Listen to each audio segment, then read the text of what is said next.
Hey, it looks like we're live. Thank you, Hannah. Caught me off guard there. What I would like to do for those of you that are out there, you gentlemen and ladies out there that come across bunt feet or any severe profiling when you need to prep sand that between coats, that type of thing. One of the really big products for the SurfPrep foam abrasives has always been the 1/2-inch foam pad. And when you wad this pad up in your hand, you can make it disappear. That's how flexible our adhesive is, and that's how flexible our foam is and the grain that is coated to it. With a bunt foot, you obviously have these different steps and you have these profiles that you try to get into. A lot of people over the years, many years ago, would have used like a 9x11 sheet that was folded up and cut down, and you hold that, or you somehow try to jig this and you sand all those different areas. I've seen it all in 35 years. You've also seen people with sanding foam blocks. You've seen single-sided pads, two-sided foam pads. We've seen it all. I was in a contract finishing shop some years ago in North Carolina where there were close to 15 ladies, and all they were doing were furniture parts for hotels. And one of the biggest things for them, especially right now in this time of the year, was their skin was extremely dry. Their cuticles were, they would crack and they'd get cut, they would bleed from all of the sanding, and the sanding it's dry sanding. What we did is I showed them the 1/2-inch pad to go on. At that time, it was the 3x4 SurfPrep air sander, but today we have the electric sander. And I wanted to show you real quickly, this here is a super fine pad. I want to show you how by holding the bunt foot, in this case, in one hand and sanding the other hand, how quickly you can get through these different profiles with that foam. You'll see here that the foam collapses. The 1/2-inch foam collapses and it will take the shape of profiles. I mentioned earlier in a different segment that sanding is an art, like spraying. Spraying is an art, sanding is an art. So the more that you do it, the better you get acclimated or accustomed to the different applications, the shapes, the forms, the easier it becomes. You could get through chairs wicked fast. In the Amish areas, in northeastern Ohio, northeastern Indiana, a lot of those different areas, SurfPrep is prevalent in a lot of those OEM chair manufacturers for that very reason. Getting into the saddle, getting into the spindles, getting into the stretches, getting into the backs of the chairs and all that. Here we have a bunt foot. I'm just going to start the sander, follow along. You'll notice I'm not breathing any dust. We've got this hooked up to our SurfPrep vacuum, and I'm just rotating this bunt foot, kind of moving the sander, moving the foot, and I'm just prepping this area on the biggest part. Then I come into here, and I just drop the tool down in, and I let the foam float.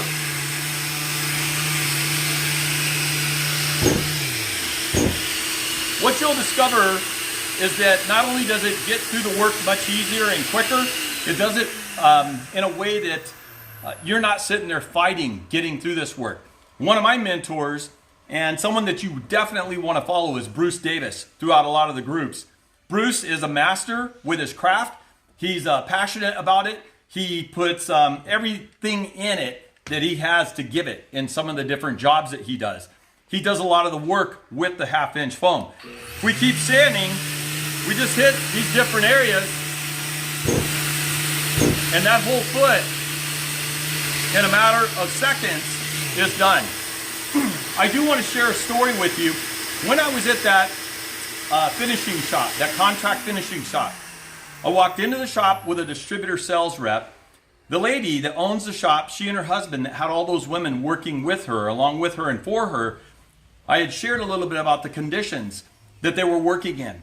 When I walked in at that time with a tool and an abrasive attached to it, she just saw the tool. She didn't see the abrasive. But when I walked into that shop with the tool, she said, "I'm not interested. I don't have time for this. You know, my gals are on break. We don't have time for this." And I had asked her a few questions.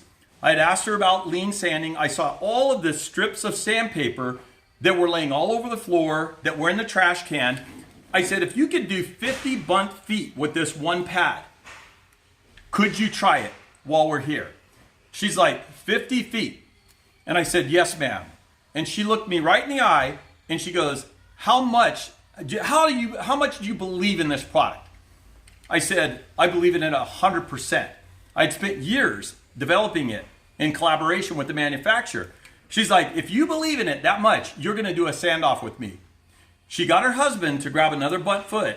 She took her 9x11 silicon carbide stair-rated sheet of sandpaper in 320 grit. I took a very fine pad. She said, you're gonna do a sand-off with me. At that very moment, sweat started developing in the back of my back, right about my neckline, and that sweat started traveling down my back. I had never done a sand-off. I wasn't interested in competing with a new prospective customer on doing a sand-off. She said, it was timed. She said, if you can get through the bunt foot without any defects, any burn through or anything like that, I will buy 7 of these tools right now on the spot. At this point, I'm like, I want to go home. I wanted to leave because that's not the intent on a visit like that. She timed it. I got through the bunt foot. By the way, I'd never sanded a bunt foot in my life with a sanding system like this at that time. I finished it. She took her bunt foot and threw it across the shop. She grabbed the sander. Not only did she finish her bunt foot, she jumped into a table. She did that. She ended up ordering the sanders. So we here at SurfPrep believe that lean manufacturing, lean sanding is applicable on all levels. Even if you're that one individual that's doing furniture repair in a shop, a 100 square foot room, if that's all you're doing, we still believe lean sanding is critical. I would rather you get through all your prep work, all your surface sanding, all your preparation work sooner and quicker with less stress, less body requirement, that type of thing, so that you have more time with your family. So I hope this answers some questions. If you feel that a super fine isn't quite aggressive enough, you can jump to very fine. You can jump to fine. You can jump to medium. There's lots of ways to get this work done. It's just grabbing the system, putting it together, running with it, and seeing what it'll do for you. So a lot of these have actually been used and have wear marks. Would you ever use an interface pad with a more aggressive film or paper to get out those dings in preparation? Absolutely, you can do that. So we would then move, because we need to level sand. And with foam, you're not going to level sand with a 1/2 inch. You can get some level sanding with a 10 millimeter and a 5 millimeter. But if we really want to level sand, we're going to take our 1/2 inch interface pad. We're going to introduce it to or add it to our tool. Then we're going to take either the paper or the film, and I'll show you here how we now begin to remove, whether it's a stain or a paint. You'll see how this conforms, and we don't want to take away the profile. We don't want to remove any lines, but we do want to strip down to bare wood.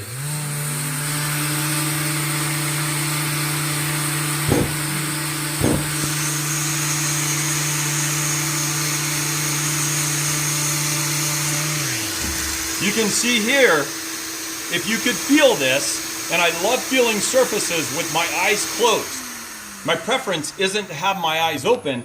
I, for some reason, can feel better with my eyes closed. But when I feel this surface, I know that I've not changed the shape of the surface, but I have cut through all of that color.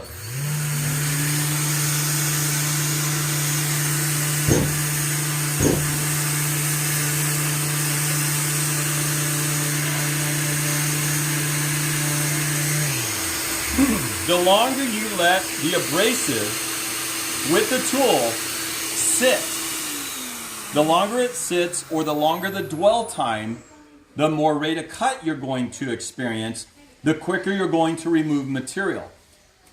As you move the tool quicker over the surface, realize that it'll take you longer to remove that material. I'll just demonstrate. So here's some dents that Hannah had pointed out. Some disfiguring of the substrate, the wood. You'll see as I sand this that the dark parts in the dents will probably remain.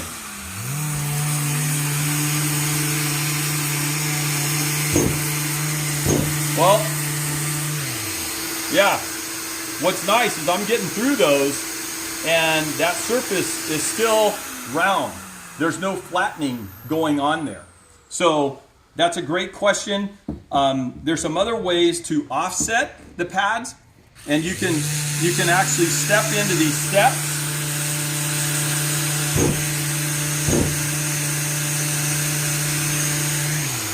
So you can start to step into these steps and start to remove that color as well.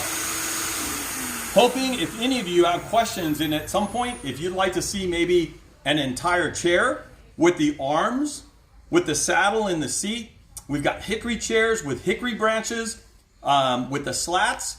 We have a lot of those different applications. If you would be interested in seeing something like that more in detail, we'd be happy to make that happen. Thank you.